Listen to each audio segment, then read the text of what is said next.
Hey, this is the demonstration video for lesson 5.06, which is about creating charts. Here you're going to learn how to create charts from data or information that is provided for you in a spreadsheet or in a spreadsheet that you create from scratch. A chart is going to make it easier for people to see the information that you have contained in the spreadsheet. It gives them like a visual aid. Most of us are visual learners. We see things better if we have a chart to go by. So under the Learn section, there's only 4 slides this time, so I'll go through these a little slower than the last video. This first one is about charts and graphs. Charts and graphs are graphics that allow you to compare and contrast data in a visual format. They make the relationship between data items easier to understand. So here's an example. I'm sure you've all seen one before. Okay, charts. You can create embedded charts or chart sheets where the chart exists on a separate sheet in the workbook. All charts are linked to the data they plot. That means that when you change data in the plotted areas of the worksheet, the chart is going to change automatically. So this is an example of what that looks like. So what they mean is anytime you change any of the numbers or information you've keyed in up here, it's going to automatically change on your chart. Creating a chart after you have entered all the required data into the spreadsheet. Creating a chart of the data is easy as 1, 2, 3. Step 1, you're going to enter the words and the numbers and select the data that you want to appear on the chart. Be sure to include column and row headings, but not the totals row.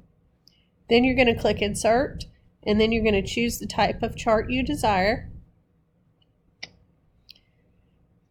So to summarize all that, the first step in creating a chart is to enter the data into a worksheet. Then you will select what you want to appear on the chart and choose the chart type. The descriptive words and the number data should be in separate cells, as a chart cannot be constructed if words and numbers appear in the same cell.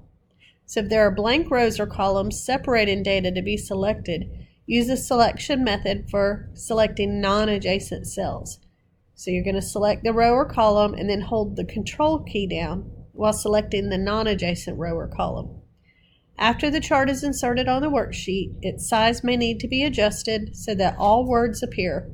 When a chart is selected, the Chart Tools toolbar is available.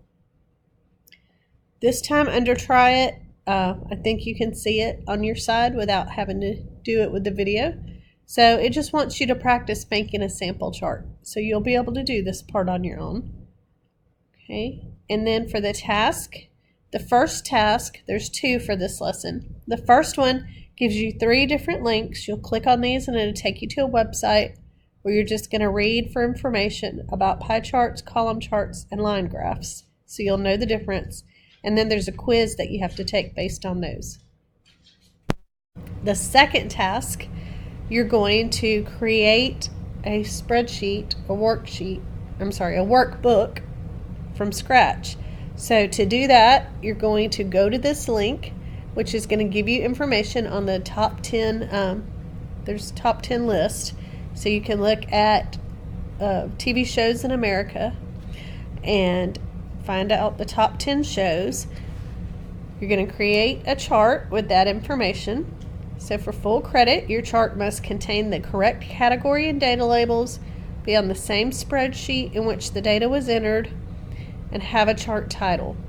Okay, so read over this. Here's some more helpful links for you. As always, email me with any questions you might have.